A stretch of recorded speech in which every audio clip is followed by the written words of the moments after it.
Students, इस video में हम बात करेंगे 11th क्लास के chapter second structure of atom के बारे में। स्ट्रक्चर ऑफ एटम, जैसे कि आप लोगों को मालूम है कि बहुत साल पहले महर्षि कणाद ने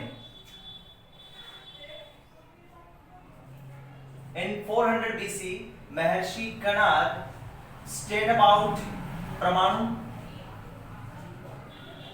which is smallest part of any matter। किसी भी मैटर का जो सबसे छोटा पार्ट है, जो अनडिवाइडेबल है, जो अनविजिबल है, जिसे देखा नहीं जा सकता नेकेड आई से, दैट इज नोन एज परमाणु।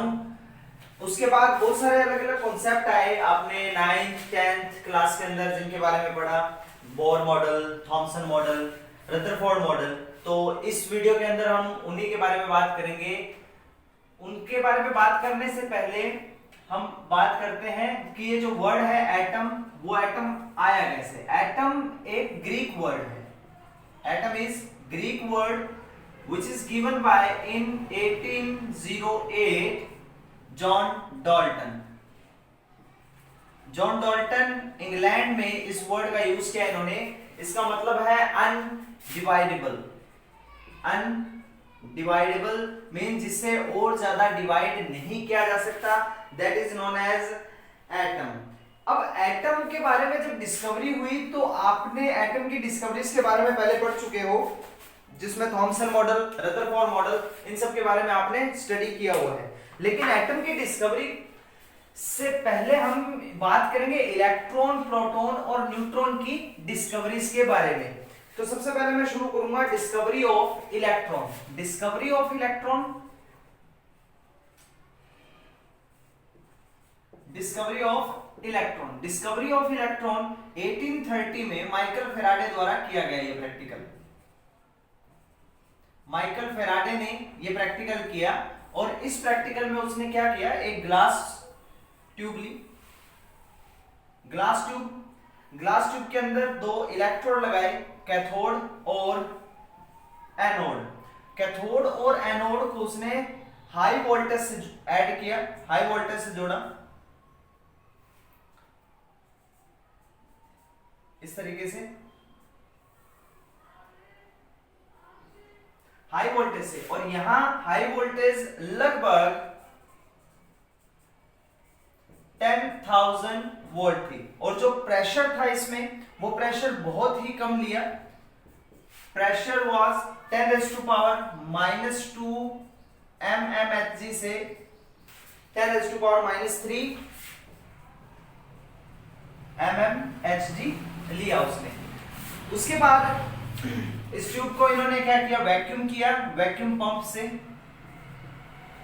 और जैसे इसमें इलेक्ट्रिसिटी पास आउट होती है, उन्होंने देखा कि एनोड, कैथोड से एनोड की तरफ एक बीम जा रही है, एक रेस की बीम जा रही है। और ये बीम कैसे पता चली, एनोड को उन्होंने इस तरह से स्प्लिट्स में लिया था। स्प्लिट्स का मतलब जिसमें से छेद हो और जो रेस है वो बाहर जा सके। और पीछे की तरफ इन्होंने पॉलिश की जिंक सल्फाइड की। जिंक सल्फाइड फ्लोरोसेंट तरीके की एक पॉलिश होती है, जिस पर अगर कोई भी पार्टिकल, कोई भी रेज अगर स्ट्राइक करेगी तो वहां क्या होगा, चमक होगी, एक स्पार्किंग, एक स्कैटरिंग का जो निशान है वो हमें मिलेगा। जैसे कि टीवीज के अंदर, जो पहले कैथोड ट्यूब के टीवीज होते थे बड़े वाले, उनके अंदर यूज किया जाता था।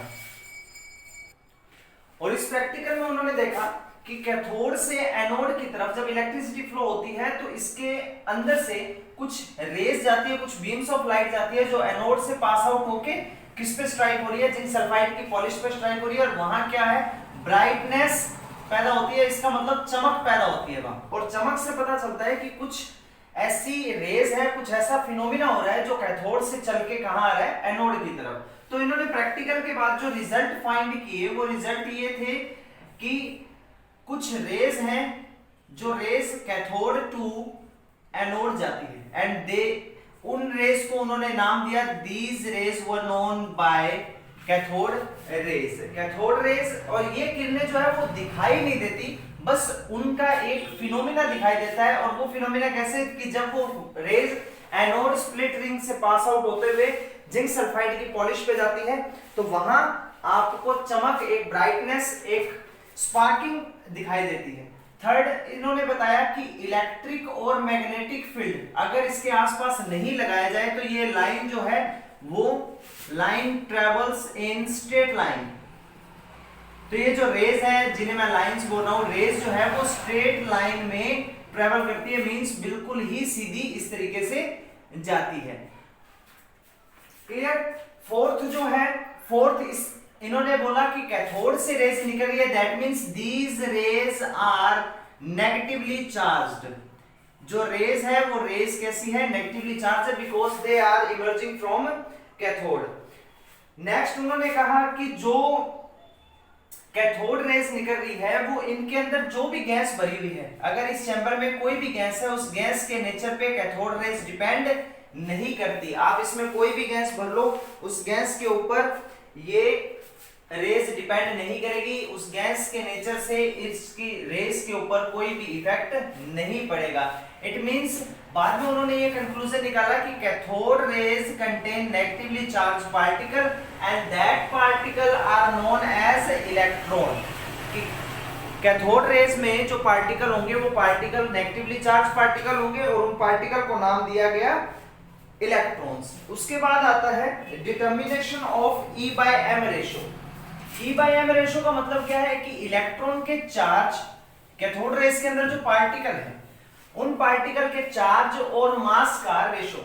It is very important part of this practical, because इसी पार्ट के बाद हमें पता चला कि इलेक्ट्रॉन पे चार्ज और मास कितना होता है।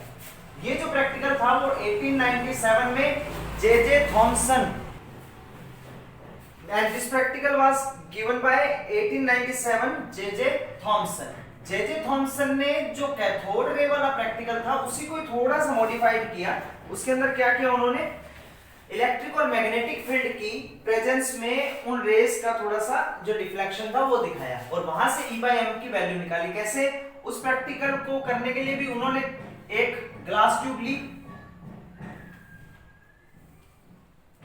इस तरीके से, क्लियर।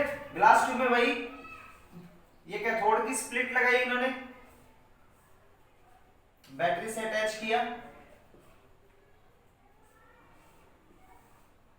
ये एनोड और कैथोड, और यहां से जो रेज जाएगी इस तरीके से स्ट्रेट लाइन के अंदर इन्होंने होलो किया, इसको स्प्लिटिंग की इस तरीके से। विदाउट एनी इलेक्ट्रिक और मैग्नेटिक फील्ड जो लाइट है वो यहां मान लेते हैं हम जेड पॉइंट पे स्ट्राइक करते हैं कि जब इस पर कोई भी इलेक्ट्रिक और मैग्नेटिक फील्ड अप्लाई नहीं किया तो ये जेड पॉइंट पे स्ट्राइक करती है। As you apply the negative and positive plates surrounded, means जब आप इलेक्ट्रिक फील्ड लगाते हो तो नेगेटिव पार्टिकल है कैथोड रे में तो वो कहां डिफ्लेक्ट होंगे, उनका डिफ्लेक्शन पॉजिटिव प्लेट की तरफ यानी ऊपर की तरफ होने लगेगा। मान लेते हैं ये जाते हैं हमारे पास एक्स में, और इसी तरह जब आपने इस ट्यूब के साथ इस ट्यूब के आसपास आपने मैग्नेटिक फील्ड अप्लाई किया, इट मींस उन्होंने सराउंडिंग इसके जब मैग्नेटिक फील्ड रखा नॉर्थ और साउथ,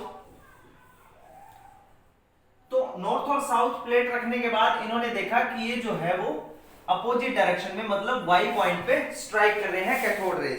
तो इन्होंने प्रैक्टिकल करने के बाद एक चीज देखी कि इस पर जितना ज्यादा नेगेटिव चार्ज होगा, पार्टिकल जितना ज्यादा नेगेटिवली चार्ज होगा उसका डिफ्लेक्शन भी उतना ही ज्यादा होगा, क्योंकि अगर नेगेटिव चार्ज पार्टिकल की कंसंट्रेशन ज्यादा है या चार्ज की वैल्यू ज्यादा है तो वो पॉजिटिव प्लेट की तरफ डिफ्लेक्ट ज्यादा होगा, और similar opposite pole of magnet के साथ भी वो डिफ्लेक्शन ज्यादा दिखाएगा। दूसरी चीज, मास ऑफ द पार्टिकल जितना लेस होगा डिफ्लेक्शन उतना ही ज्यादा होगा, क्योंकि पार्टिकल जितना हल्का है वो उतना ही ज्यादा डिफ्लेक्ट होगा। उसके बाद थर्ड पॉइंट, इलेक्ट्रिक फील्ड की इंटेंसिटी ज्यादा होगी तो भी डिफ्लेक्शन ऑफ द पार्टिकल और कैथोड रेज ज्यादा होगा, मैग्नेटिक फील्ड की इंटेंसिटी ज्यादा होगी तो भी deflection of the cathode rays क्या होगा, ज्यादा होगा। तो इन्होंने जो ये डिफ्लेक्शन हुआ, इस डिफ्लेक्शन के बाद में E by M की वैल्यू निकाली प्रैक्टिकल के दौरान, और वो वैल्यू निकली 1.768820 10⁻13 कूलम पर केजी। यहां जो C है, C is the unit of coulomb, charge unit यानी कूलम, ठीक है, और E charge on electron and M is mass of electron. ये इन्होंने प्रैक्टिकल किया। क्लियर है। इसके बाद E/m की वैल्यू निकालने के बाद हमें बहुत सी चीजें पता चली कि हम इलेक्ट्रॉन पे कितना चार्ज है वो फाइंड कर सकते थे, and mass of the electron we can find. So इसके बाद मोलिकन आए। मोलिकन ने क्या बोला? मोलिकन ने इसी प्रैक्टिकल का यूज करके, इस E/m वैल्यू को यूज करके इन्होंने अपना एक अलग प्रैक्टिकल किया जिसे मोलिकन ऑयल ड्रॉप मेथड कहा गया। और मिलिकन ऑयल ड्रॉप मेथड के अंदर इन्होंने क्या किया? एक वैक्यूम चैम्बर लिया। वैक्यूम चैम्बर के अंदर इन्होंने कुछ गैस डाली, स्पेसिफिक काइंड ऑफ गैस डाली, और ऊपर से एक ड्रॉप मेथड से, मतलब मिस्ट मेथड से इन्होंने ऑयल की ड्रॉप्स को गिराना शुरू किया। ये प्रैक्टिकल 1917 में किया गया रॉबर्ट ए मिलिकन द्वारा। आपकी बुक के अंदर साइड में ये प्रैक्टिकल दिया हुआ है, वैसे सिलेबस में नहीं होता ये, लेकिन इसके बारे में अगर नॉलेज है तो आप वहां से पढ़ सकते हो। इसके बाद इन्होंने क्या किया कि उस चैम्बर के अंदर जैसे ही ड्रॉप्स गिर रही है, इस तरीके से एक चैम्बर था कि जब ड्रॉप गिर रही है तो इन्होंने ड्रॉप की जो वेलोसिटी है, गिरने की जो रेट है, वो इन्होंने काउंट की कि ये वेलोसिटी कितनी स्पीड से गिर रही है।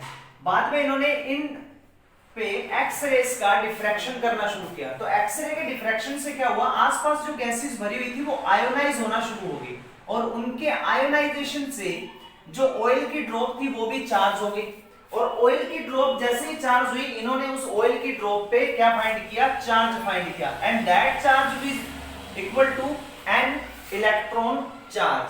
यहां n जो है वो इंटीजर था, जैसे 1 2 3 4 इस तरीके से कुछ भी, और E जो था वो इन्होंने फाइंड किया 1.602 into 10⁻⁻19 कूलम। ये प्रैक्टिकल ब्रीफली आप जब कॉलेज वगैरह में होंगे तो वहां आपके काम आएगा। और फिर इसी चार्ज वैल्यू से हम क्या निकाल सकते थे? Calculation of mass of electron हम फाइंड कर सकते थे। तो मास ऑफ इलेक्ट्रॉन फाइंड करने के लिए हमने क्या किया? चार्ज बाय E/m किया। चार्ज कितना? 1.6 into 10⁻⁻19 अपॉन में E/m की वैल्यू 1.76 into 10⁸ कूलम ग्राम इनवर्स कर लिया। ग्राम इनवर्स पहले जो मैंने वैल्यू रखी थी वो किलोग्राम में थी, अब ग्राम इनवर्स में कर लिया, और सोल्व करने के बाद value I 9.1 into 10⁻⁻28 gram, which is equal to 9.1 into 10⁻31 gram. Clear ये चीज। और यह जो निकाला मास, इन्होंने बताया कि ये इलेक्ट्रॉन का जो मास है वो हाइड्रोजन एटम के मास का लगभग, means mass of electron is 1/1837 times to the mass of hydrogen atom. इन्होंने ये चीज बताया। तो बाद में ये कॉन्सेप्ट जब सारा क्लियर हुआ तो उसके बाद कहा गया कि एटम में एक और सब पार्टिकल रहता है जिसका नाम इलेक्ट्रॉन है, और जिसका चार्ज 1.6 into 10⁻⁻19 कूलम और मास 9.1 into 10⁻31 किलोग्राम होता है। सॉरी, यहां किलोग्राम आएगा, केजी। क्लियर? कोई डाउट किसी को?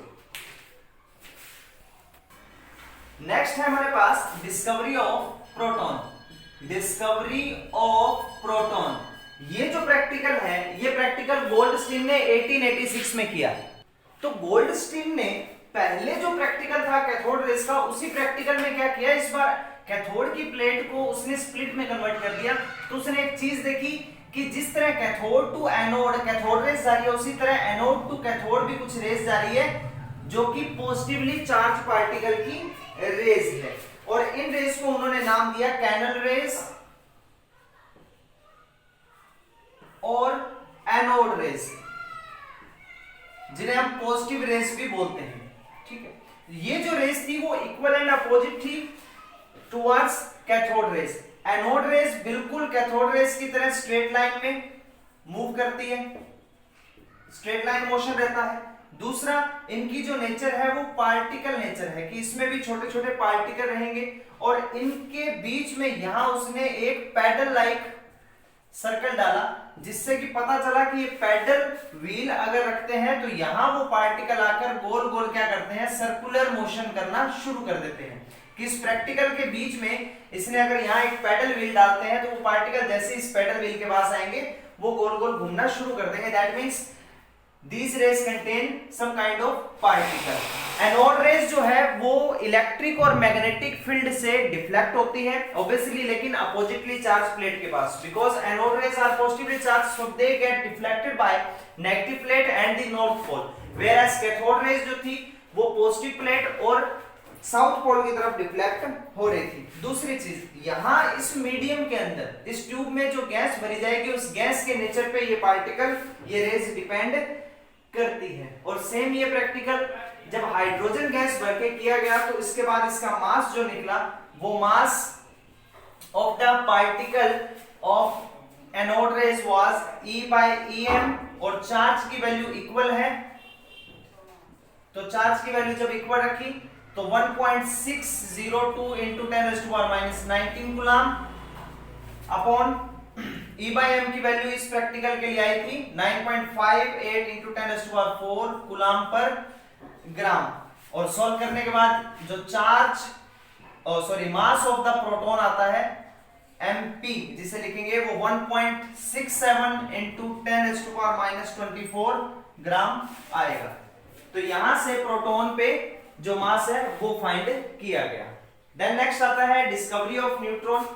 प्रोटॉन की डिस्कवरी के बाद किसी भी एटम में एक न्यूट्रल पार्टिकल की डिस्कवरी के बारे में ख्याल है कि एटम के अंदर एक नेगेटिवली चार्ज पार्टिकल है यानी इलेक्ट्रॉन, एक पॉजिटिवली चार्ज पार्टिकल है means proton, so there should be a neutral particle also in the atom. तो वो न्यूट्रल पार्टिकल को न्यूट्रॉन नाम दिया गया।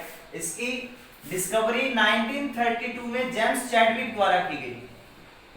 जेम्स चैडविक ने बेरिलियम पर जब अल्फा पार्टिकल्स की बम्बार्डेड करवाई तो उसमें से कुछ न्यूट्रल पार्टिकल लेकिन कुछ मास वाले, कुछ ऐसे पार्टिकल जिन पे चार्ज नहीं था लेकिन उनका मास था, वो बाहर निकलना शुरू हुए और उन पार्टिकल पे मास 1.6749 into 10⁻⁻27 किलोग्राम रखा गया, लेकिन उन पे चार्ज नहीं था। सो मास ऑफ न्यूट्रॉन क्या है 1.6749 into 10⁻⁻27 kg, but they have no charge on it.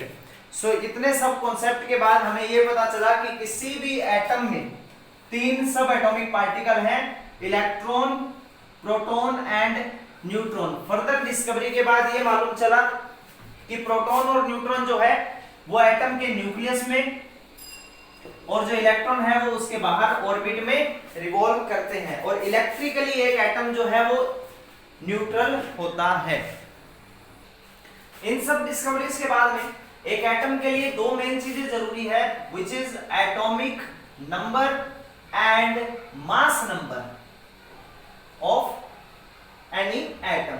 Atomic number is represented by capital Z, which is equal to the number of electron present in any atom, or number of proton present in an atom's nucleus, इसके equal रहेगा। और जो mass number है वो represent होता है A से, which is equal to the sum of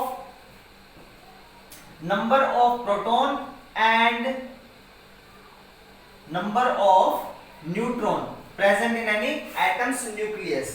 और किसी भी अगर आप एलिमेंट को रिप्रेजेंट करना चाहते हो तो एलिमेंट को रिप्रेजेंट करने का तरीका हमारे पास क्या होता है x z a, इस तरीके से आप रिप्रेजेंट कर सकते हो, या x z a से रिप्रेजेंट। जैसे मान लीजिए मैं कार्बन को रिप्रेजेंट करता हूं, 10th में आपने पढ़ा है C612 या C612, इस तरीके से। It means it contain z is equal to 6 और a is equal to 12।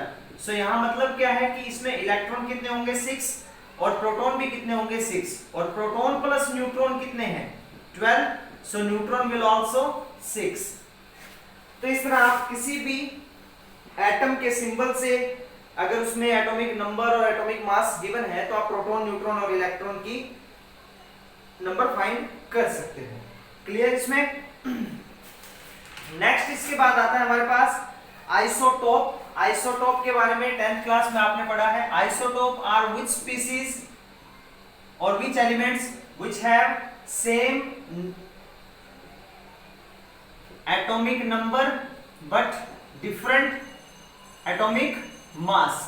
जैसे कि बात करें 1h1, 1h2, 1h3, all the threes have Z is equal to 1, 1, 1 but atomic mass is different like this. इसी तरह कार्बन का आपने पढ़ा हुआ है, सो ये हमारे पास क्या है, आइसोटॉप्स है।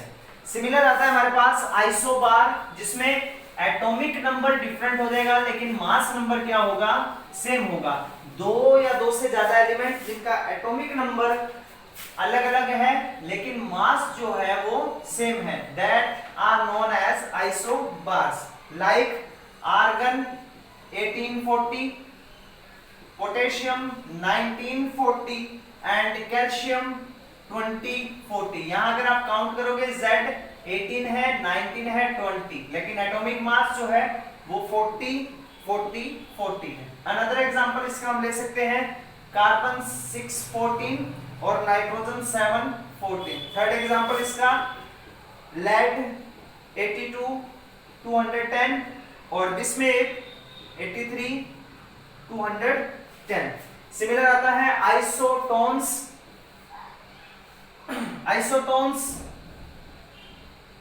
मींस जिसमें नंबर ऑफ न्यूट्रॉन जो है वो सेम होंगे लेकिन एटॉमिक नंबर और मास नंबर अलग अलग होगा। It means number of neutron is same but mass number is different and atomic number is different. Example अगर हम लें, फर्स्ट एग्जांपल C614 N 715 और ऑक्सीजन 816। इसके अंदर अगर आप देखेंगे तो प्रोटॉन कितने हैं, 6, इसमें प्रोटॉन है 7, इसमें प्रोटॉन है 8। और अगर बात करें इलेक्ट्रॉन की तो 6 electron 7 electron 8 but the proton in it is 8 और इसमें भी 8 और इसमें भी सॉरी न्यूट्रॉन जो है वो 8 8 और 8 रहेंगे। सिमिलर एक और एग्जांपल है इसका, सिलिकॉन 1430, फास्फोरस 1531, सल्फर 1632। और थर्ड एग्जांपल इसका क्लोरीन 1737, आर्गन 1838 और कैल्शियम 2040। ये दोनों आप खुद सोल्व करेंगे।